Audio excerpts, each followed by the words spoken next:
Seigneur.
Oh, frère, comme tu veux.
tu es, je vais simplement que tu dis Seigneur, je t'aime.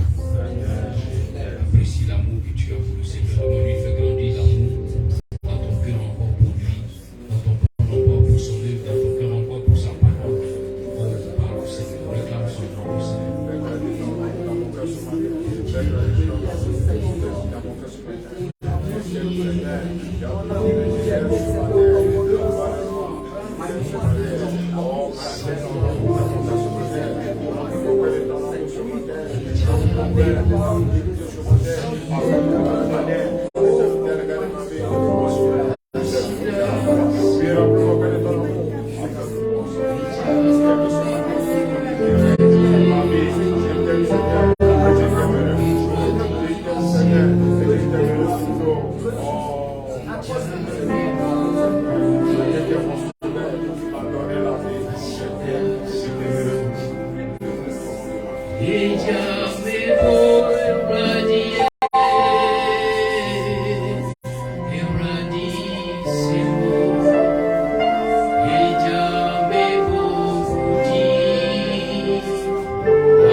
Là où tu as dit que nous sommes tes enfants, là où tu as dit que nous t'appartenons, cela, Seigneur, c'est avéré être vrai.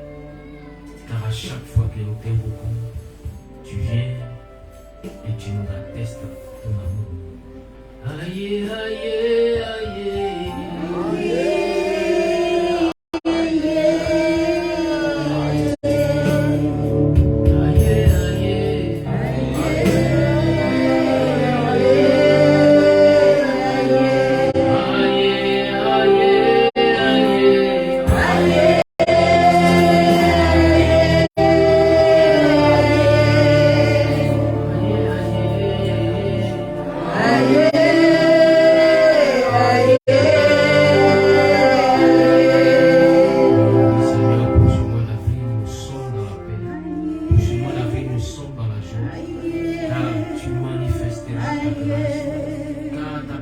Seigneur, continue de grandir dans nos vies, dans nos maisons, dans notre communauté.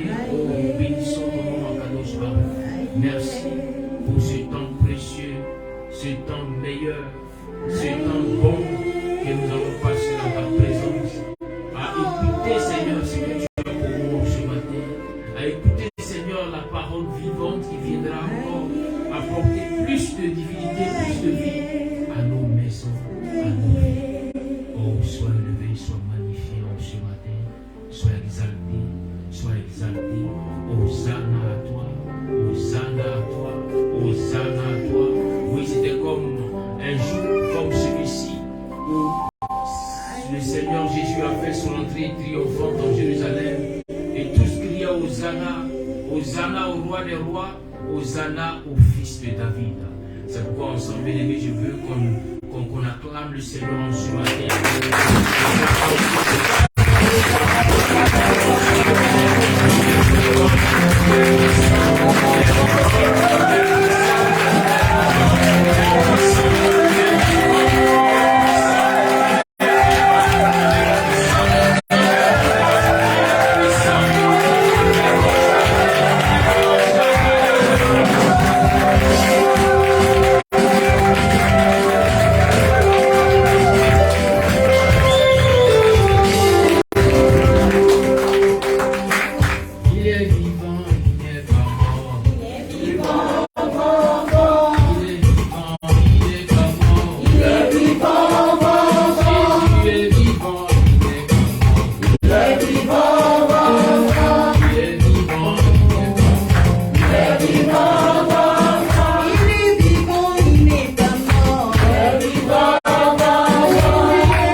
ce mois-ci, l'Éternel lui-même me visite. Assieds-toi dans la paix du Seigneur. Nous allons prendre la Bible.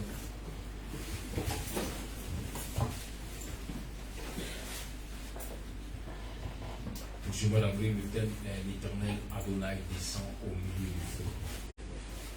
Le mois d'avril qui annonce le premier mois de l'année chrétienne. Le mois d'avril qui annonce la période où l'Éternel lui-même est descendu et a pu faire grâce d'accorder à son peuple de recevoir les tables de la loi, les commandements qu'on appelle les 10 commandements. Alors, nous croyons qu'en ce mois-ci, l'Éternel viendra encore lui-même nous accorder sa grâce. Nous allons prendre le Bible dans le livre de 2 Rois, le chapitre 9, à partir du verset 30 au verset 37. 2 Rois, chapitre 9, verset 30 au verset 37. Comme pour thème ce matin, c'est des paroles de feu sortent de la bouche de ceux qui appartiennent à l'Éternel. Des paroles de feu sortent de la bouche de ceux qui appartiennent à l'Éternel. 2 Rois, le chapitre 9, à partir du verset 30 au verset 37. J'ai eu la parole du Seigneur. Jéhu était sur le point d'entrer à Jezreel.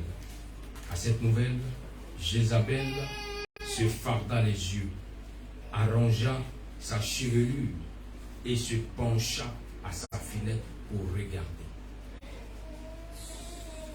Lorsque Jéhu eut franchi la porte de la ville, elle lui cria: viens-tu pour la paix, nouveaux hybrides, assassin de ton Seigneur? Il leva les yeux vers la fenêtre et s'écria: qui de vous est pour moi? Qui donc? Alors 2 ou 3 chambellans se penchèrent vers lui aux fenêtres. Il leur ordonna: jetez-la en bas. Ils la précipitèrent dans le vide, et son sang éclaboussa le mur et les chevaux. Jéhu passa sur elle avec son char. Puis il entra dans le palais pour manger et pour boire. Ensuite, il ordonna à ses compagnons: occupez-vous de cette maudite femme et enterrez-la. Après tout, c'est une fille de roi. Ces hommes allèrent pour la mettre au tombeau, mais ils ne trouvaient d'elle que son crâne, ses pieds et ses mains. Ils retournèrent l'annoncer à Jéhu qui s'écria: c'est bien ce que l'Éternel avait annoncé par son serviteur Élie de Tishbé, lorsqu'il a déclaré: les chiens dévoreront le corps de Jézabel dans le camp de Jezreel. Les restes du cadavre de Jézabel seront dispersés comme du fumier et pendus sur le sol du champ de Jezreel, de sorte que personne ne pourra dire c'est Jézabel. Amen. Asseyez-vous dans la paix du Seigneur. Des paroles de feu sortent de la bouche de ceux qui appartiennent à l'Éternel Adonai. Bien aimé, ce texte de base vient encore nous galvaniser, nous reconforter dans les paroles de promesses que le Seigneur fait à son peuple. Pour moi, ce matin, nous devons comprendre que rien de ce qui sort de la bouche de l'Éternel ne reste vain. Rien de ce qui est annoncé par Adonai ne reste sans pouvoir voir son accomplissement. À chaque fois que l'Éternel a annoncé une parole, à chaque fois que le Tout-Puissant a ouvert la bouche, quelque chose s'est passé. Voilà pourquoi il fait mention qu'au commencement, quand il a dit que la lumière soit, la lumière fut. À chaque fois qu'une parole qui sort de l'Éternel vient rencontrer le monde, vient rencontrer les nations, vient rencontrer le peuple de Dieu, cette parole voit toujours son accomplissement. Alléluia. Amen. Bien aimé, l'histoire d'Isabelle finit dans un état très malheureux. On se rend compte que cette femme qui avait fait en son temps des choses, qui avait régné en son temps, qui avait fait tuer même des prophètes du Seigneur, va se retrouver morte, mais d'une manière terrible, d'une manière insalubre, d'une manière à ne même pas être honorée comme une fille de roi. Longtemps, Isabelle avait régné. Du temps d'Élie, elle est même allée jusqu'à menacer Élie pour lui dire: tu es venu faire descendre le feu du ciel. Tu as tué les 400 prophètes de Baal. Tu as tué les 450 prophètes d'Astarté. Mais si demain à cette même heure, tu es encore là, moi-même Isabelle, je te ferai tuer. En ce temps, la bien-aimée Isabelle avait le pouvoir. Isabelle avait la force mystique. Elle avait le pouvoir occulte pour pouvoir contrôler le royaume, pouvoir contrôler le roi Akab, car il s'était livré à Jézabel. Souvent, quand nous disons aux uns et aux autres de rester pieux, de rester dans la sanctification pour attendre le temps du Seigneur, plusieurs ont pensé que cela était peut-être pour perdre leur temps. Mais plusieurs aussi sont allés se jeter dans les bras de Jézabel. Et pour en sortir, ils ont eu du mal. Car Jézabel, lorsqu'elle capture sa proie, elle est comme une lionne. Elle ne peut jamais lâcher sa proie, sauf si ce n'est la puissance de l'Éternel Adonai. Jézabel a des pouvoirs, a des astuces. Jézabel a une force occulte. Voilà pourquoi lorsqu'elle regarde au roi Akab, ce qu'elle dit reste tel qu'elle a dit. Quand le roi Akab s'était livré à Jézabel. Et lorsque nous lisons ces textes de base, nous nous rendons compte que Jézabel avait des âmes qui n'étaient pas des âmes naturelles. Lorsqu'elle a appris que le roi qui venait d'être consacré, car l'histoire annonce que Jéhu avait été consacré roi, mais que Élisée, le prophète, ne s'est pas déplacé. Élisée a envoyé un de ses serviteurs pour dire: va, voici la parole de l'Éternel. Prends la fiole d'huile, va consacrer Jéhu. Tu lui diras: ainsi parle l'Éternel. À partir d'aujourd'hui, tu es établi sur Israël comme le nouveau roi. Et le serviteur d'Élisée va transporter la parole d'Élie pour aller. Va transporter la parole d'Élisée pour aller trouver Jéhu. Quand tu vas arriver, Jéhu était avec les chefs des différentes armées d'Israël. Alors il a dit à Jéhu: je suis venu te voir. Quand on lui a posé la question: qu'est-ce que tu es venu faire ici? Parce que bien à l'époque, les prophètes, et comme aujourd'hui même, les véritables prophètes ne se promenaient pas dans tous les coins de rue. Les prophètes avaient un endroit où ils restaient. Pour te dire que le prophète restait constamment, continuellement, plus dans la présence de Dieu que dans la présence des hommes. Alors quand on voyait le prophète sortir, on savait qu'il y avait quelque chose que l'Éternel avait donné comme message, comme mission, ou peut-être même comme avertissement. Amen. Amen. Alors, j'ai eu les différents chefs de l'armée, des corps d'armée, étaient étonnés de voir le serviteur du prophète là devant eux. Alors le serviteur lui dit: j'ai une parole du Seigneur pour toi, Jéhu. Alors viens de côté pour que je puisse te donner la parole du Seigneur. Il a fait mention que le serviteur a pris Jéhu de côté dans une autre pièce et il a oint Jéhu pour dire: ainsi déclare l'Éternel, tu es le prochain. Désormais tu es établi roi. Alors Jéhu finit avec le serviteur. Automatiquement, quand la fille prend Jéhu, il est retourné à sa base. Et quand tu es retourné à sa base, bien aimé, les autres chefs des corps armés ont demandé à Jéhu: mais qu'est-ce qu'il est venu faire? Jéhu dit: oh, tu sais, vous savez, comme d'habitude, ils ont beaucoup de choses à dire. Il est venu me dire des choses, bon, mais c'est sans considération. Ils ont dit: non, dis-nous la vérité, car tu es revenu vers nous. Mais lorsque nous te regardons, tu n'es plus le même qui t'est parti d'ici où tu es parti. J'explique ça de manière prophétique. Alors j'ai dit: ah, vous insistez, il dit: oui, dis-nous qu'est-ce que réellement il est venu te dire.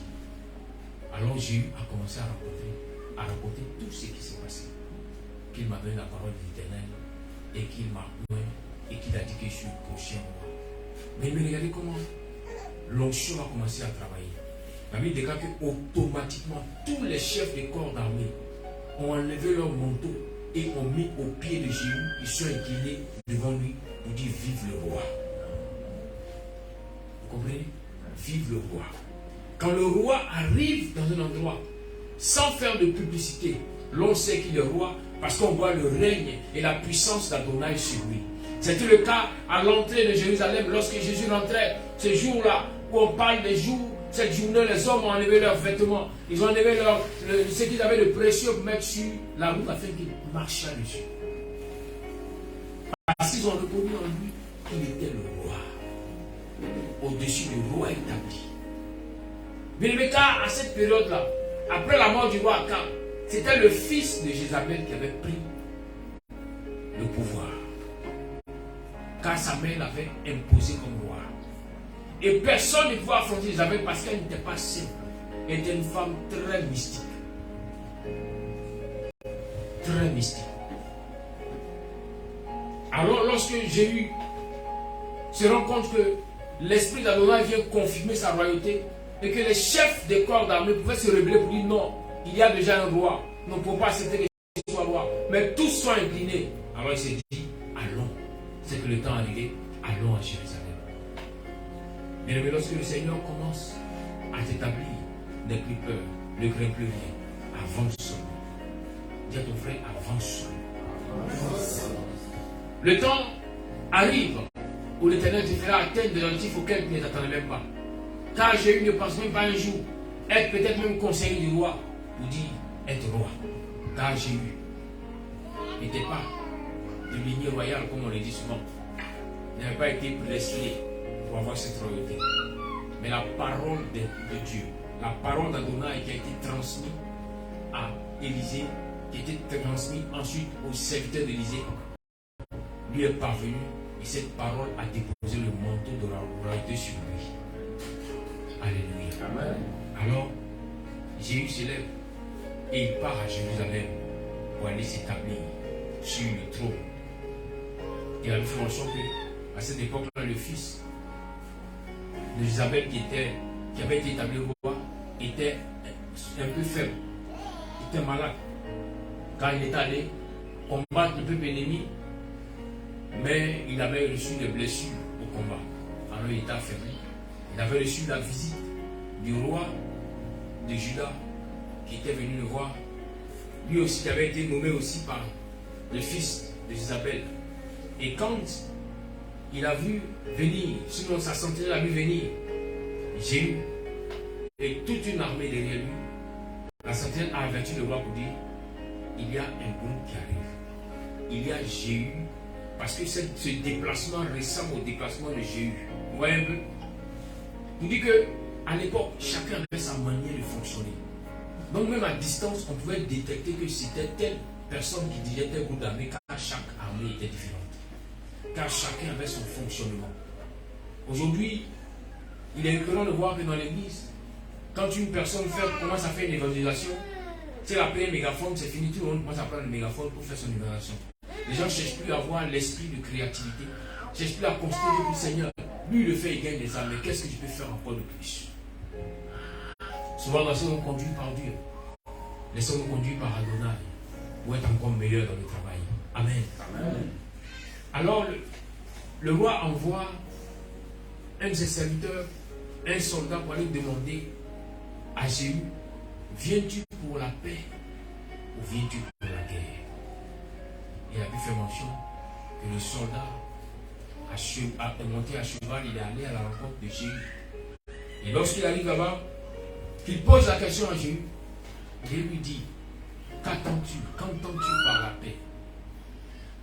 Qui te parle de paix?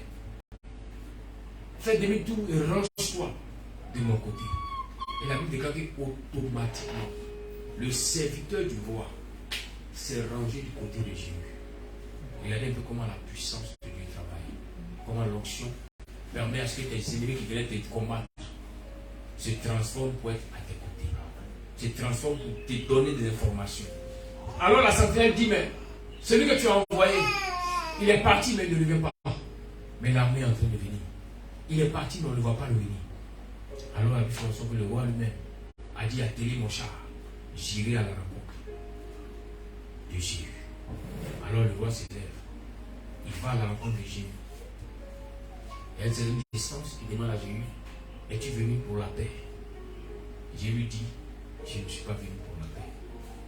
Il avait fait mention que le roi s'est détourné, il a commencé à s'enfuir pour retourner au palais.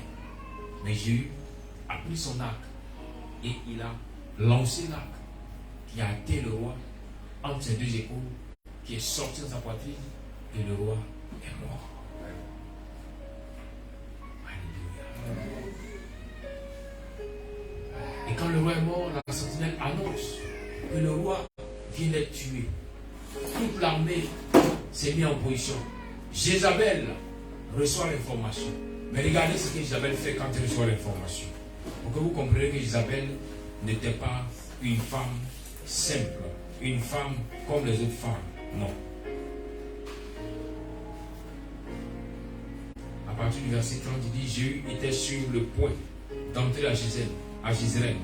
À cette nouvelle, Jézabel se farda les yeux, arrangea ses cheveux et se pencha à la fenêtre pour regarder.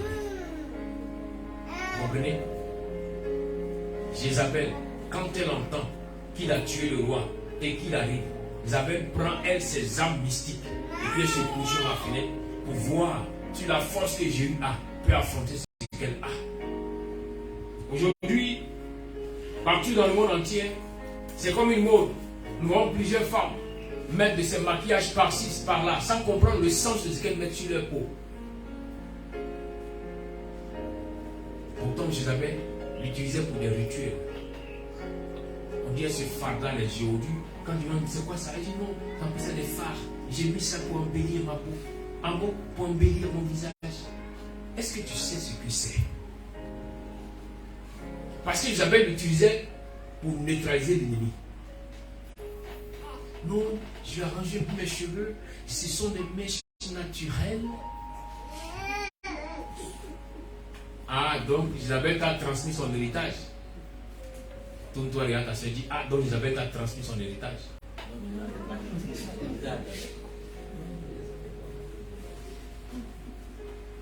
Lisez la parole de Dieu pour mieux comprendre certaines choses. Ne marchez pas parce que vous devez marcher. Ne faites pas comme les autres parce que vous devez faire comme les autres. Non, c'est à la mode. Qu'est-ce qui est à la mode? Avant que tu ne sois né, avant que tes parents ne soient nés, les phares là existaient. Est-ce que tu me comprends ce matin? Il y a des choses que tu es venu trouver, tu ne comprends pas le sens, mais tu les utilises. Fais beaucoup attention. Et souvent te plains. Mon mari là, je ne comprends pas. Depuis un certain moment, maintenant là, je sens qu'il rentre dans la maison, il est froid, que maintenant il sort beaucoup. Mais tu as mis les phares. Lui, il ne t'a pas connu comme si tu étais une voiture bien lampadaire. Mais pourquoi maintenant c'est les phares? Ou bien il ne peut plus facturer l'électricité. Donc quand je vais éclairer la maison, il faut qu'on se dise la vérité. Non, vraiment, il faut que j'arrange un peu mes cheveux.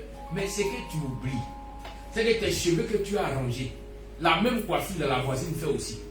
Donc c'est la coiffure qui doit attirer ton mari, c'est que aussi la voisine va attirer ton mari, vrai ou faux? Non, il faut qu'on se dise la vérité ce matin.